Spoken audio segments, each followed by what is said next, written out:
Bueno, hermanos, continuamos con el capítulo 2 y con este mensaje terminamos el capítulo 2 para darle comienzo el domingo, Dios mediante, al capítulo 3, que es el más largo, todos con 66 versículos, como dijimos al principio,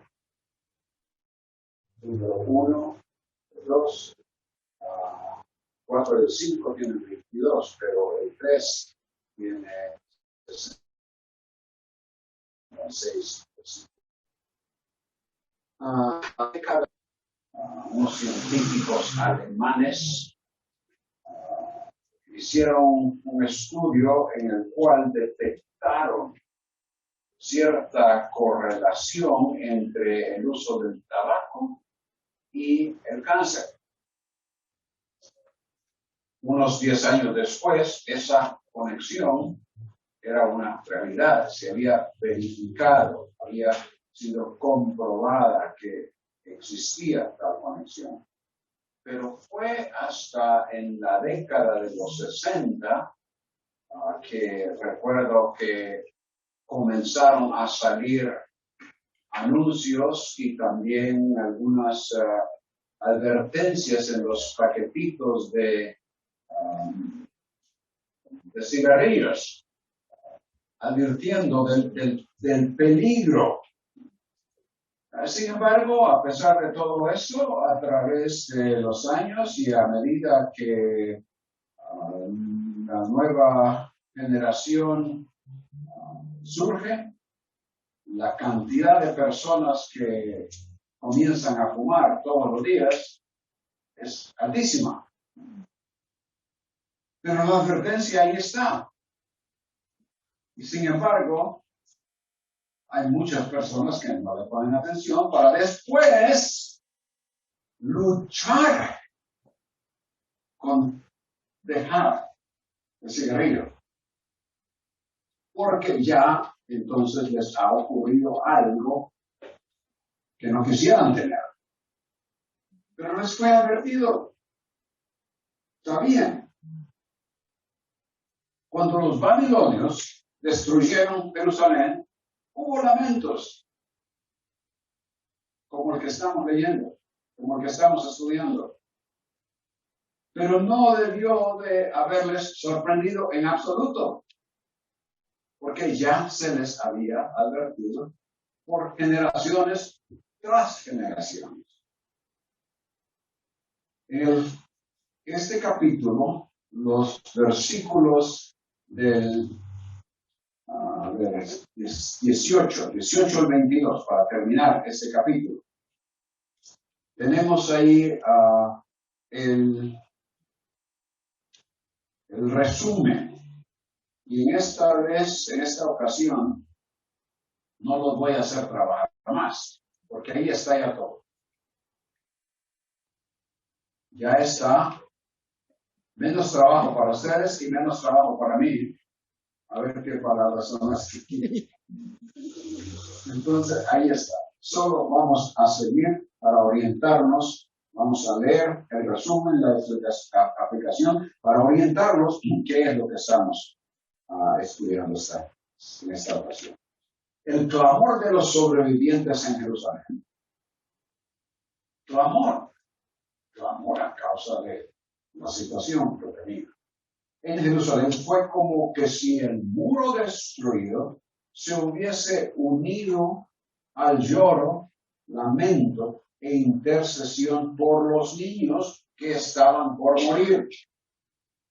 Nadie escapó sufrimiento o muerte.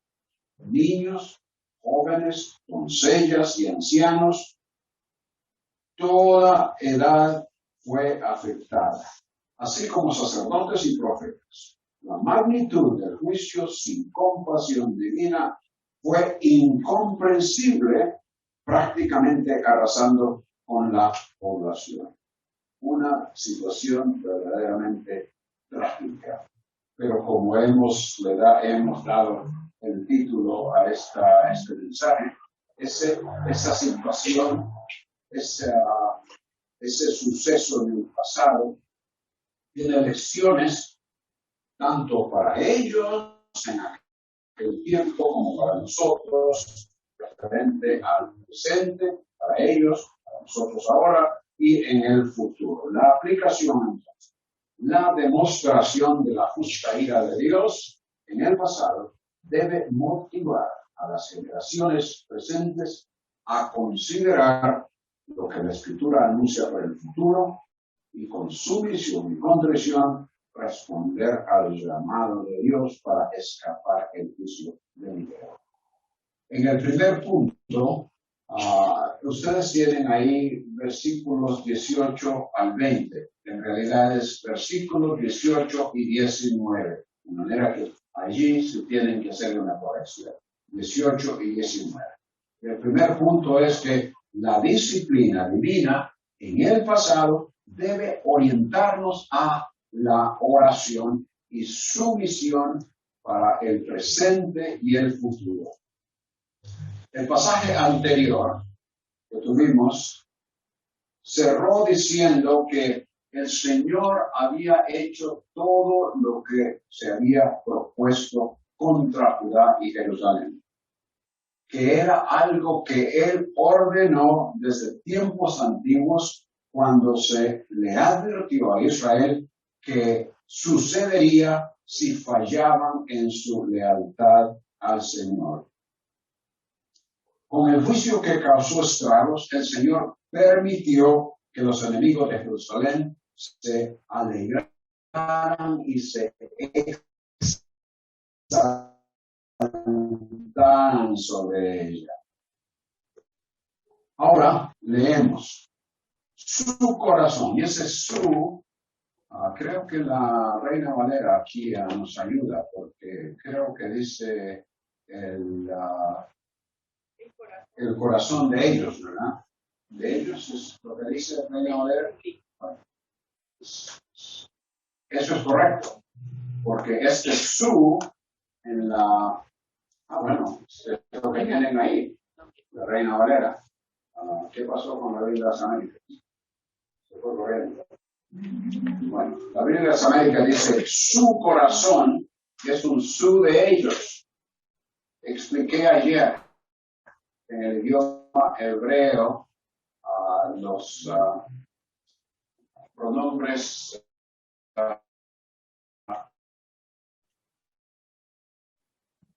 posesivos. Aquí ese es claramente un su de ellos, referente a los habitantes, los que han estado sufriendo esa gran destrucción y luego el hambre por el cual están pasando los sobrevivientes en Jerusalén. Su corazón clamó al Señor. Y ahora tenemos en las siguientes líneas y hasta el fin del versículo 19, una especie de invitación. La hija de Sión es Jerusalén. Y luego dice aquí, muralla de la hija de Sión.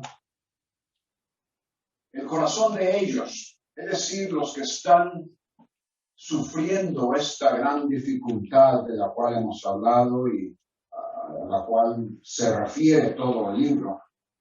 El corazón de ellos clamó al Señor y ahora es como que si están invitando a este objeto inanimado, la muralla de Sión, de la hija de Sión, es decir, de Jerusalén, para que participe con ellos en el clamor al Señor. Algo que sucede en poesía y en el Antiguo. Muralla de la hija de Sión, corran tus lágrimas como un río día y noche.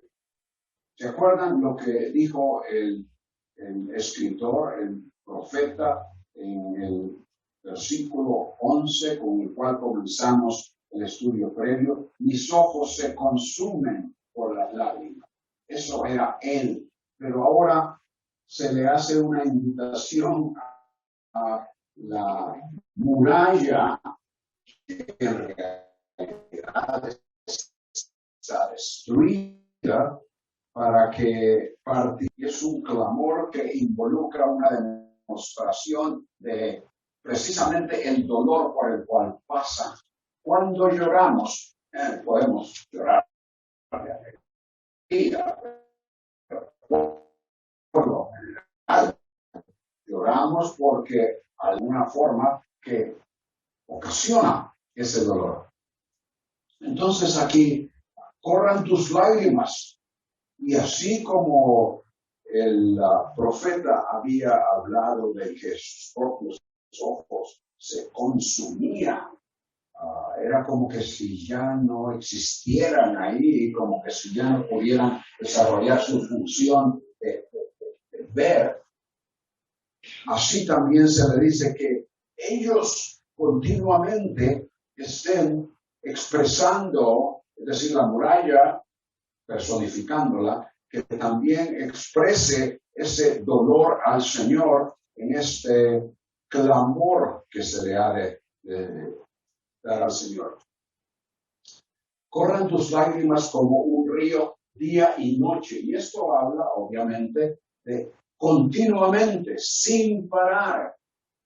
Y esa es la idea, continuamente. No te des reposo. No tengan descanso tus ojos. Levántate, vigilias. La noche, en esos tiempos, en esa cultura, se dividía en 3 vigilias. 3 vigilias de 4 horas cada una. De manera que cuando se dice, al comenzar las vigilias, es que continúe toda la noche. Es una explicación prácticamente de lo que dijo al principio. No te des reposo, no tengan descanso tus ojos. Y anteriormente, que tus lágrimas corran como un río día y noche. Que continuamente ese clamor se esté expresando al Señor. Como clamor se ve evidencia de que hay dolor. Necesitaban derramar su angustia con confesión y arrepentimiento. Luego vas a decir, alza hacia Él tus manos por la vida de tus hijos. Alzar las manos es una expresión de súplica al Señor. Y en este caso, habría sido intercediendo por los pequeños, los sobrevivientes de la nueva generación, que como vimos en el estudio previo, estaban muchos de ellos pereciendo, muriéndose de hambre, aún en los brazos de sus madres. Mientras vivían, había cierta esperanza, que ya habían perecido, pues estaban en una situación extremadamente difícil, de hambre, de escasez. Mientras estuviesen vivos, tenían esa esperanza y por lo tanto había que clamar al Señor. Lo que había pasado era, como hemos dicho tantas veces, disciplina del Señor. Y los que quedaron deberían aprender de esa situación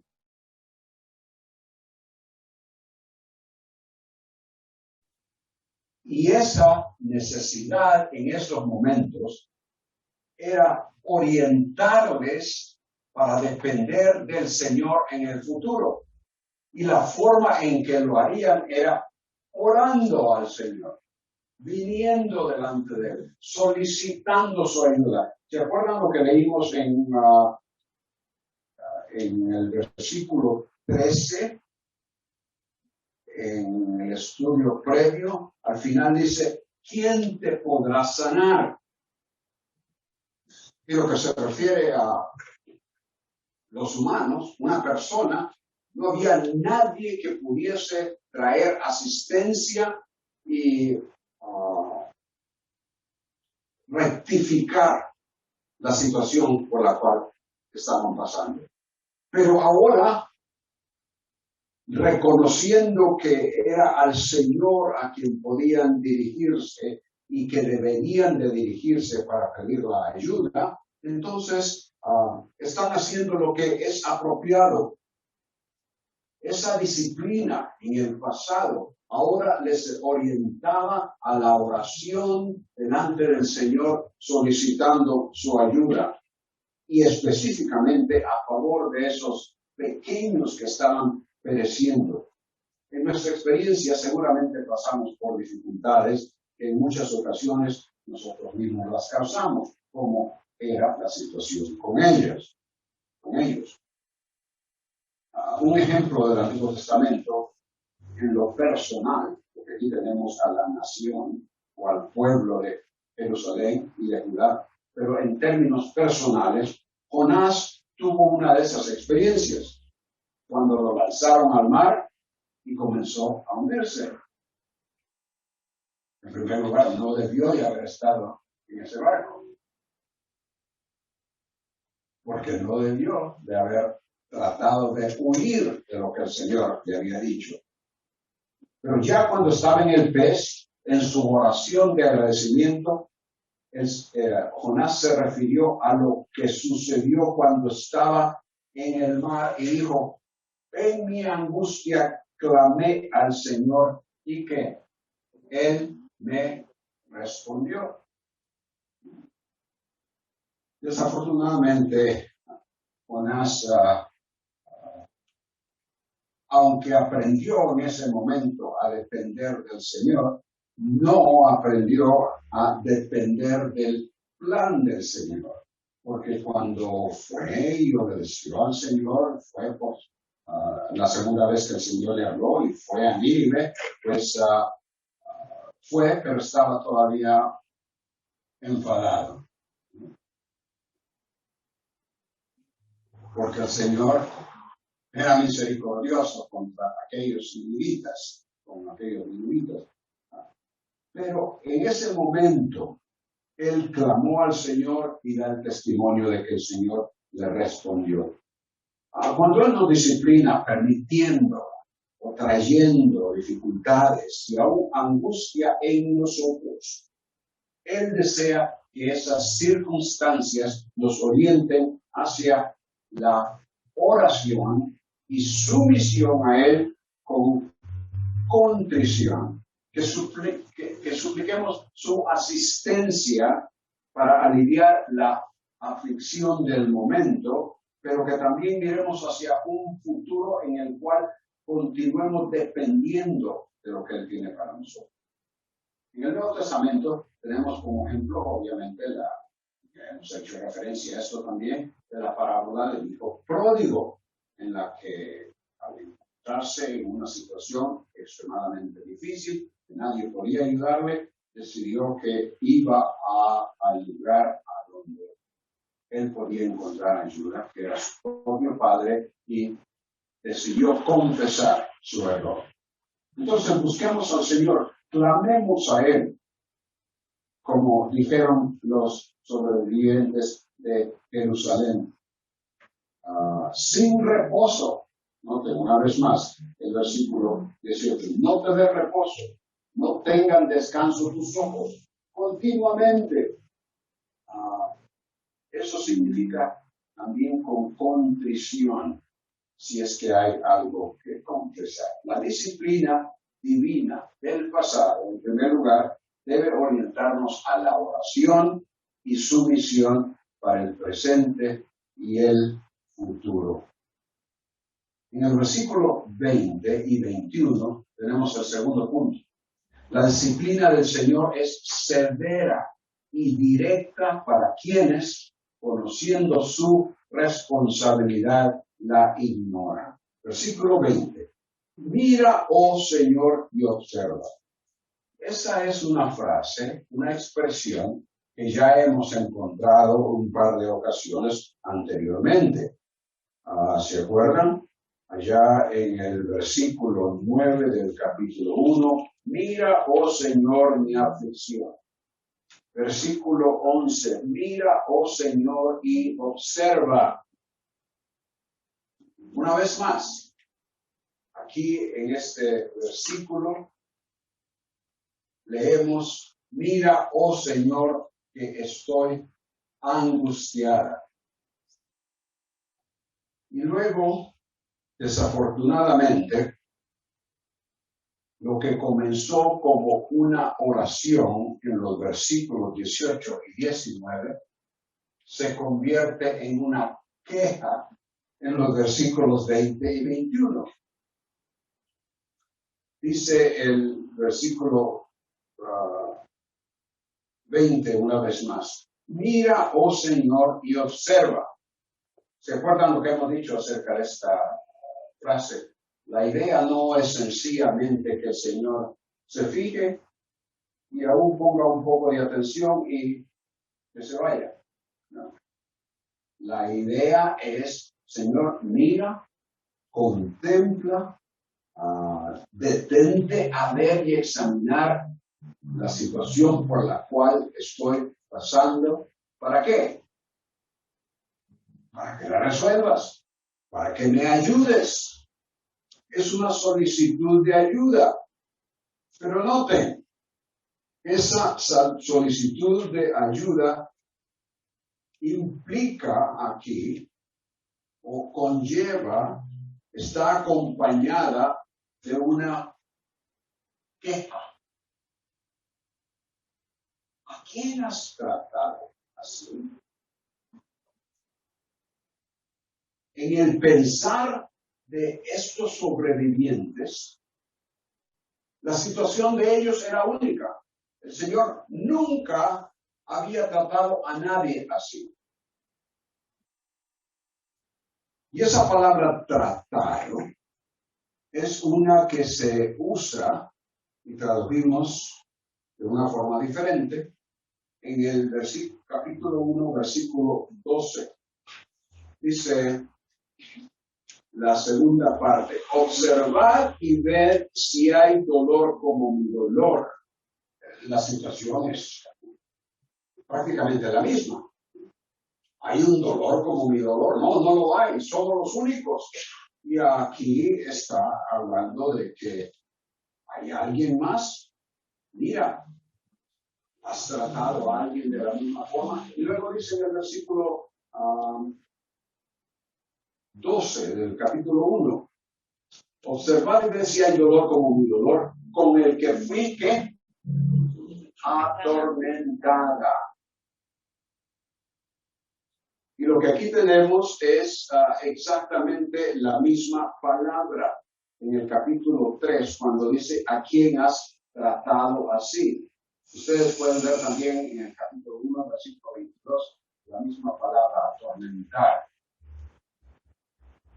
Lo que él está diciendo no solo es cuestión de la forma en que me has tratado, sino la forma en que me has atormentado. ¿Has tú atormentado a alguien de la forma en que lo has hecho conmigo?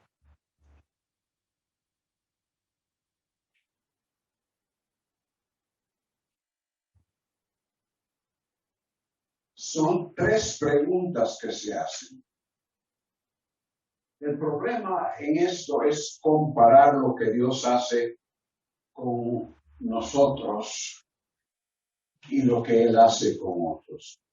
Es como cuando el hijo le reclama al papá, a mi hermano, no le pegaste así, no lo castigaste de esa manera, ¿por qué a mí? Pero en el versículo 1:22, la pregunta se hizo pidiendo que en el 1:22, que no lo vimos, ya hice referencia al 1:12, pero en el 1:22, allí lo que se hace es que se pide que el Señor trate de la misma manera, atormente de la misma manera a sus enemigos. Aquí, el principio que derivamos es diferente. Observamos que Israel recibió responsabilidades específicas acerca de su relación con el Señor. Responsabilidades a las cuales el pueblo se comprometió cuando el Señor concertó un pacto con ellos. A ellos se les entregó la ley. Ellos eran el único pueblo que había tenido ese privilegio de escuchar audiblemente la voz de Dios. Ellos eran el único pueblo con quien el Señor había concertado un pueblo. El único pueblo a quien el Señor les había dicho, vosotros seréis mi pueblo y yo seré vuestro Dios. Ellos eran los únicos a quienes se les había dicho que serían gente santa, un real sacerdocio. Habría sido legítimo entonces preguntar, mira, observa, ¿a quién has tratado así? Cuando ellos eran los únicos que en realidad habían recibido directamente palabra de Dios. Obviamente el Señor no iba a tratar con ellos de la misma forma en que trataría con los otros pueblos. Para Judá y Jerusalén, que era lo que había quedado de la nación de Israel como pueblo, la disciplina para ellos fue severa porque ellos conocían, sabían su responsabilidad delante del Señor, pero la habían ignorado. Si nosotros hoy como iglesia, como personas, como familia, sentimos que Dios nos hace pasar por situaciones duras de sufrimiento, cosas que no les pasan a otros que no son creyentes, hay dos cosas que debemos tener en mente. En primer lugar, no nos corresponde a nosotros comparar lo que Dios hace con otros.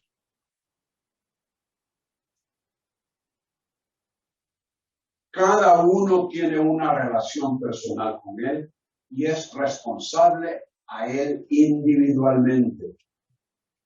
Esa es la primera cosa. No nos corresponde a nosotros comparar lo que Dios no hace con otros tal vez y lo que sí hace con nosotros. No nos corresponde. En segundo lugar, recordemos el principio de Lucas 12:48. A todo el que se le haya dado mucho, mucho se demandará de él, y al que mucho le han confiado, más se le exigirá. Nosotros hemos recibido, sí, en realidad conocemos al Señor Jesús como nuestro Salvador, hemos recibido el privilegio de ser parte de la familia de Dios, hijos de Dios. Y como tales, entonces tenemos una gran responsabilidad. Se nos ha otorgado mucho, algo que la mayoría del mundo no tiene. Somos una minoría. El pueblo de Dios siempre ha sido una minoría. Y lo somos ahora. Pero si se nos ha otorgado ese privilegio, entonces se nos demandará también cierta forma de vida, de testimonio, forma de responder a las situaciones de la vida, que esté de acuerdo con lo que la palabra nos indica. Santiago 1:21-22 dice, desechando toda inmundicia y todo resto de malicia, recibid con humildad la palabra implantada, que es poderosa para salvar vuestras almas. Sed hacedores de la palabra y no solamente oidores que se engañan a sí mismos. Hemos recibido el privilegio de tener en nuestras manos la palabra escrita de Dios, en nuestro propio idioma. Y por lo tanto, tenemos una gran responsabilidad en nosotros. Haber nosotros recibido la palabra nos impone la responsabilidad de hacerla, ejecutarla, seguirla obedientemente, ser hacedores de la palabra. El privilegio de ser pueblo de Dios, de haber recibido misericordia, nos coloca en la posición de extranjeros y peregrinos en este mundo. Y por lo tanto somos responsables de conducirnos de una manera diferente a la del mundo.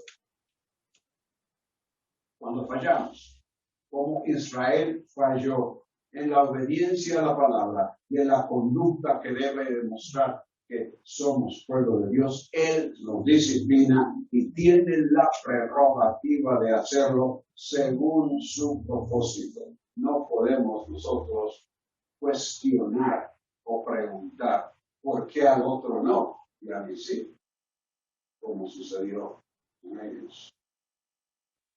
La segunda pregunta que tenemos en este versículo 20, ¿habían de comer las mujeres el fruto de sus entrañas a los pequeños criados con cariño? La segunda pregunta de los que quedaron en Jerusalén fue una de las más difíciles situaciones que los habitantes de Jerusalén tuvieron. Ya habíamos mencionado año y medio sin poder salir de la ciudad, sin poder volver a entrar, no tenerlos, obtener el alimento que habían acumulado, agotarlo ahora, y ahora con la destrucción que se llevó a cabo en la ciudad, pues las cosas se habían empeorado. Es imposible para nosotros en realidad imaginarnos llegar a tener un hambre tan extremo como ese y llegar a lo que estas mujeres tuvieron que hacer.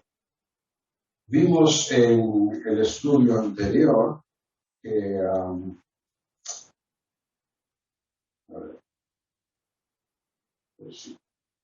en el versículo 12 los niños desfallecían como heridos, y luego dice, exhalan su espíritu en el regazo de sus madres. Y ahora las madres están también a punto de perecer porque no tienen nada que comer. Pues ahí hay un niño muerto. Es más allá de lo que puedo imaginar una situación como esta.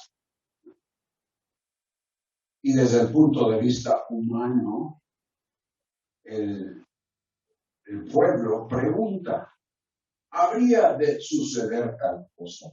¿Habrían de comer las mujeres el fruto de sus entrañas?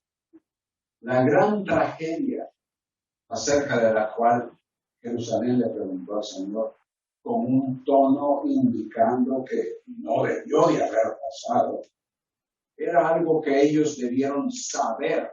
Una vez más, ellos debieron de haber sabido que definitivamente se llevaría a cabo si ellos desobedecían, porque el Señor ya se los había anunciado. Moisés, 900 años antes, en Deuteronomio 28, versículos 50 al 53, dice así: una nación de rostro fiero que no tendrá, a propósito, capítulo 28 de Deuteronomio tiene que ver con lo que llamamos las bendiciones y las maldiciones. El Señor les dice que si ellos obedecen todo lo que Él les ha indicado en el pacto que ha hecho concertado con ellos, que Él les ha de bendecir. Y les especifica una cosa tras otra. exactamente en qué áreas les ha de bendecir y cubre prácticamente todo aspecto de su vida. Pero de la misma forma, les dice que si no obedecen esto y esto y esto y esto, y siguiendo la misma lista, les dice, no vais a ser bendecidos, sino que maldecidos o malditos. Ese es el contexto de Deuteronomio 28. Ahora dice, 28, 50, versículo 50, una nación de rostro fiero, que no tendrá respeto al anciano ni tendrá compasión del niño. Se comerá la cría de tu ganado y el fruto de tu suelo hasta que sea destruido. Tampoco te dejará grano, ni mosto, ni aceite, ni aumento de tu ganado, ni las crías de tu rebaño, hasta que te haya hecho perecer. Y luego continúa en el 52, y para ahorrar tiempo me salto al 53. Entonces, en vista de lo que ha de suceder, comerás el fruto de tu vientre, la carne de tus hijos y de tus hijas, que Yahweh tu Dios te ha dado, en el asedio y en la angustia con que tu enemigo te oprimirá. Sí, la situación era trágica, extremadamente trágica, más allá de lo que nosotros nos podemos imaginar hoy. Pero no era totalmente desconocida para ellos. No era algo que les agarró de imprevisto. El Señor ya se los había anunciado como un resultado de no obedecer lo que Él les había indicado. Y se acuerdan, hemos hecho referencia a esto en tantas ocasiones también. Todo lo que Jehová ha dicho, haremos. En varias ocasiones. No solo fue la advertencia hecha por Moisés. Se puede decir, bueno, eso fue 900 años antes. Muchos jamás escucharon a ningún predicador que les hablara de eso. No solo fue la advertencia de Moisés. También Jeremías, quien ministró durante ese tiempo inmediatamente antes de la invasión de los babilonios. ¿Se acuerdan que le dije? Que los últimos 40 años de la existencia del reino de Judá, Jeremías estaba ahí predicándoles. Le dijo en el capítulo 19, versículos 8 y 9, convertiré, es palabra del Señor que Él está diciéndoles a ellos, convertiré esta ciudad en desolación y burla. Todo aquel que pase por ella se quedará atónito y silbará a causa de toda su destrucción, cosa que vimos en el estudio anterior de esta noche. Y les haré comer la carne de sus hijos y la carne de sus hijas, y cada uno comerá la carne de su prójimo durante el sitio y en la aflicción con que les afligirán sus enemigos y los que buscan su vida. O no lo creyeron, o los sacerdotes y otros supuestos profetas no lo enseñaron, pero Jeremías sí lo enseñó. Falta de la enseñanza de todo el consejo o propósito de Dios, o falta de obediencia a esa enseñanza, resultan en tragedia de una forma u otra. O quizás no, y espero que no, lleguemos nosotros a una situación como esta. Pero podemos estar seguros de que, por una parte, la falta de la enseñanza de todo el consejo o propósito de Dios, o falta de obediencia a eso, resultan en tragedia. No puedo anticiparles porque no soy ni profeta ni hijo de profeta. pero podemos estar seguros que la falta de la predicación de la palabra o la falta de obediencia a ella lleva a algo trágico en la vida. La tercera pregunta que hicieron, dando a entender que no debería de haber sucedido, fue, allí en ese mismo versículo 20, ¿habían de ser muertos en el santuario del Señor el sacerdote y el profeta? Tal como las dos preguntas anteriores, esta revela falta de sensibilidad a la magnitud del pecado en que todos habían caído. El Señor ya les había dicho que ellos, y por medio de Jeremías capítulo 7, versículos 8 y 10, Él les había dicho que no podían ellos continuar la misma vida que estaban viviendo o conduciendo y después venir delante de Él y sencillamente decirle, oh, ya estamos salvos. Como en el tiempo del sacerdote Elí, cuando los filisteos les atacaban y los israelitas fueron a pelear contra los filisteos. ¿Se acuerdan lo que ellos hicieron para asegurar la victoria? Pues llevemos el arca, el amuleto, el que nos va a dar buena suerte y nos va a sacar victoriosos. ¿Pero qué sucedió? Los filisteos se apoderaron del arca. Y entonces ellos tuvieron problemas con uno de sus dioses, Dagón, que apareció con la cabeza por un lado y el resto por otro. Pero en todo caso, los israelitas tuvieron un concepto totalmente errado en cuanto a lo que significaba la presencia de Dios en el arca. De la misma forma, el pueblo de Judá tuvo un concepto totalmente erróneo en cuanto a la función del templo y el hecho de que Dios allí había manifestado su presencia. Porque los sacerdotes, los profetas, evidentemente falsos, cuando vieron que los babilonios habían entrado, habían logrado abrir brecha en el muro y entrar, ¿qué hicieron? Corrieron y se refugiaron en el templo, pensando que eso les iba a proteger.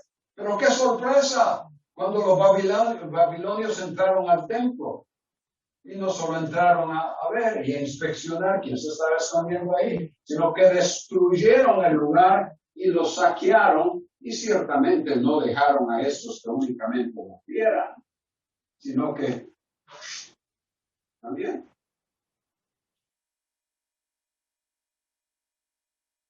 La realidad de lo que ellos observaron y describieron en el versículo 21 no podía cambiarse. Y esa realidad era el resultado de desobedientemente ignorar lo que el Señor les había encargado. Versículo 21. Yacen por tierra en las calles jóvenes y viejos. Mis vírgenes y mis mancebos han caído a espada. Has matado el día de tu ira. Has hecho matanza. No has perdonado. Ciertamente estaban haciendo una declaración de los hechos. Eso era en realidad lo que había sucedido. Pero no puedo evitar entender o leer entre líneas, como dicen, un sentir de queja que comenzó con las preguntas que hicieron. ¿Has tratado a alguien más así? ¿Había de suceder esto con las mujeres? ¿Había de suceder esto con los sacerdotes y el profeta? Y ahora que vemos a todas las edades representadas, muertas allí en las calles, es una evidencia de que tú, Señor, has matado, has hecho matanza, no has perdonado.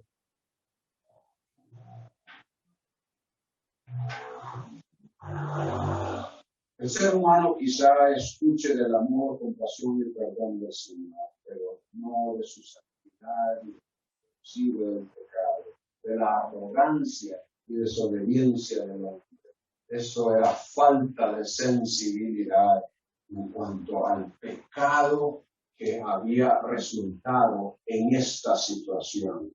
No había razón para que lo que comenzó como una oración al Señor, derramando lágrimas, ahora se convierta en una queja que termina con prácticamente una acusación en contra de él.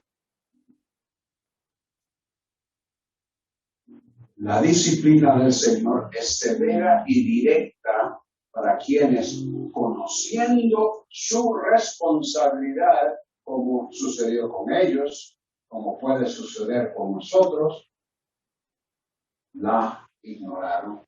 Y nosotros, si la ignoramos, entonces tendremos esa disciplina afectando nuestras vidas. En tercer lugar, en disciplina o juicio, el Señor realiza todo lo planeado, lo lleva a cabo en el tiempo designado y afecta a todo el que no atiende a su llamado.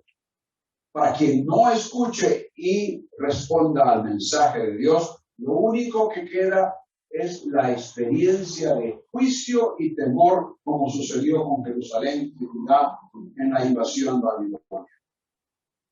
Noten el versículo 22.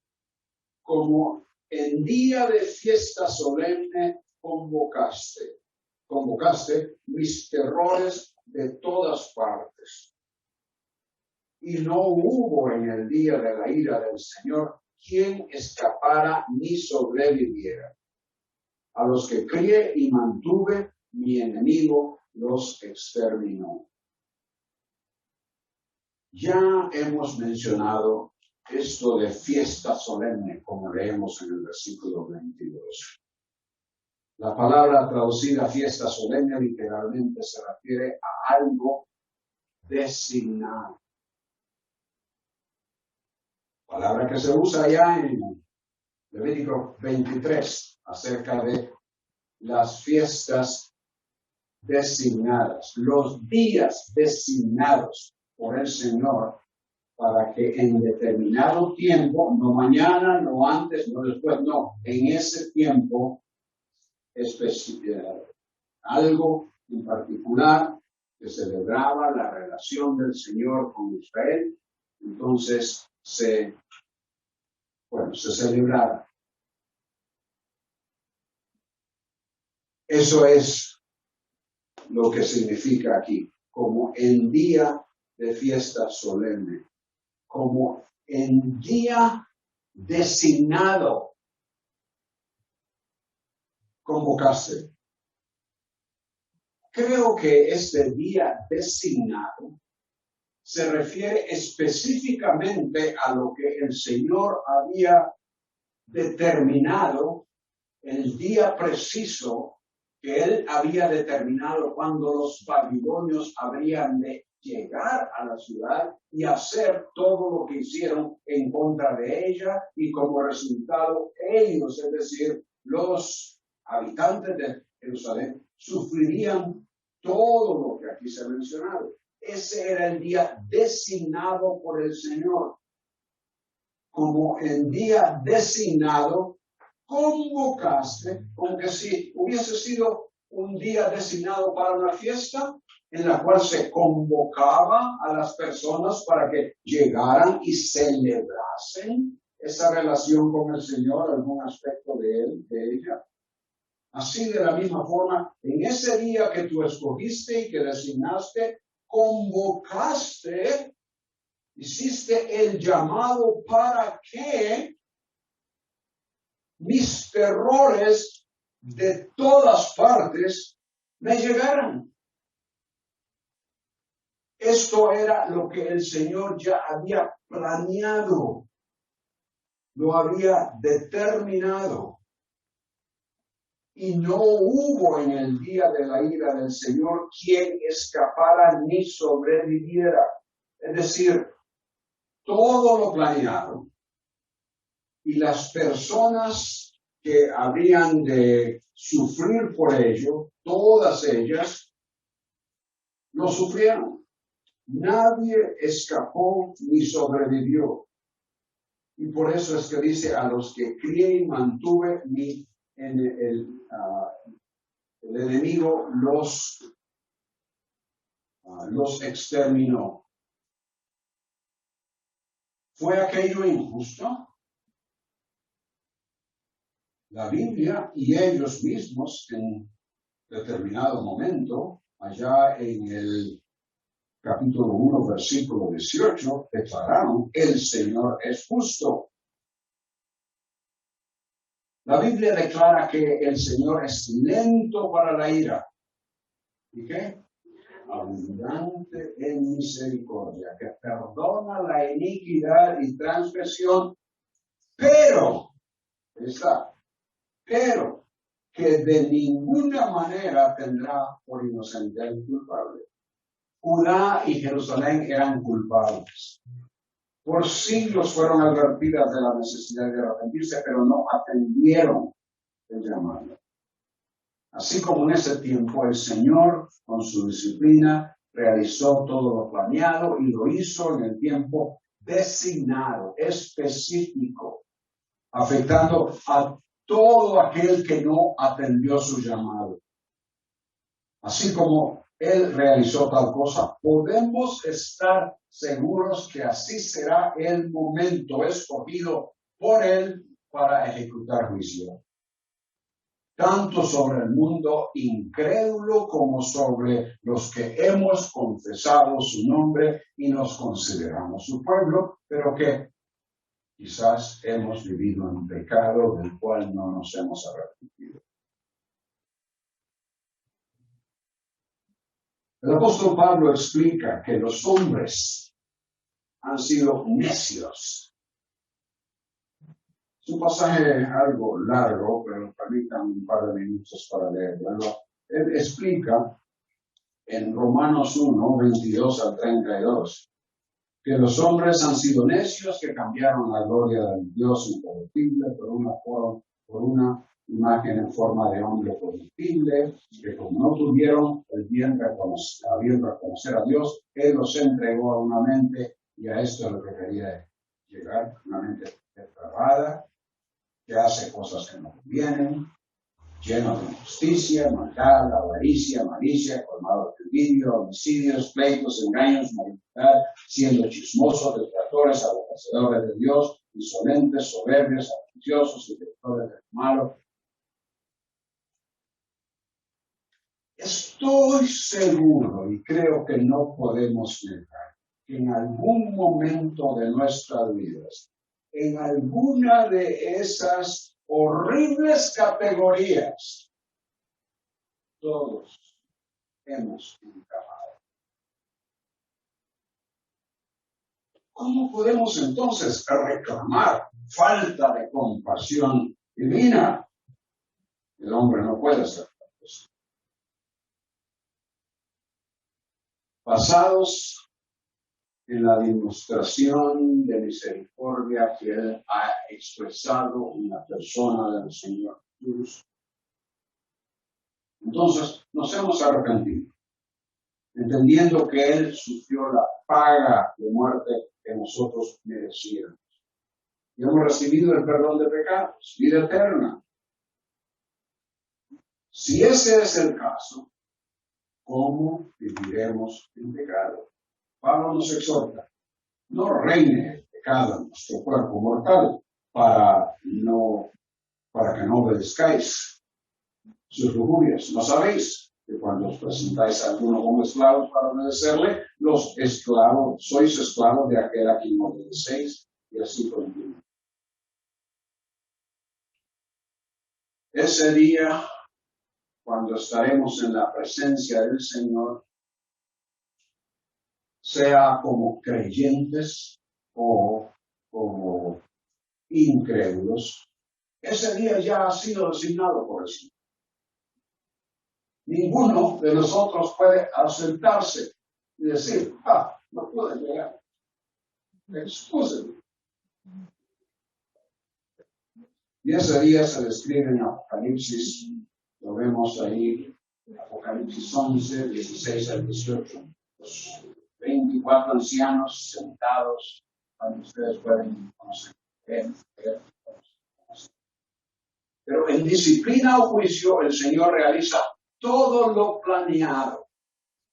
Lo lleva a cabo en el tiempo designado y afecta a todo el que no atiende su llamado.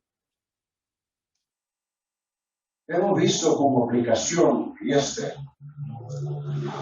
versículos que la demostración de la justa ira de Dios en el pasado, lo que vemos como testimonio que el Señor nos ha dejado para que nos enteremos de cómo Él ha tratado con diversas situaciones. Esa demostración de la justa ira de Él en el pasado debe motivar a nosotros, a la generación presente, a considerar lo que la Escritura anuncia para el futuro y con convicción, con sumisión, con contrición, debemos responder al llamado de Dios para escapar de cualquier demostración de juicio que el Señor tenga. Oremos. Señor nuestro, confesamos que hay muchas ocasiones cuando estas enseñanzas se alejan de nuestra mente.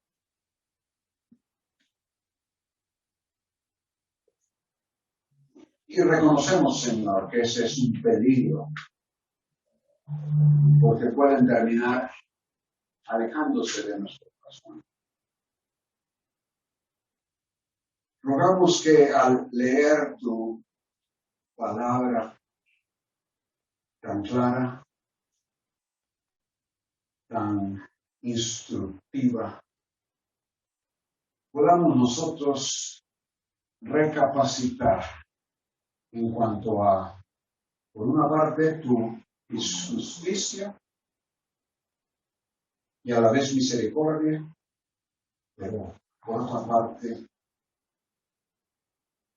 pensar, considerar, no olvidar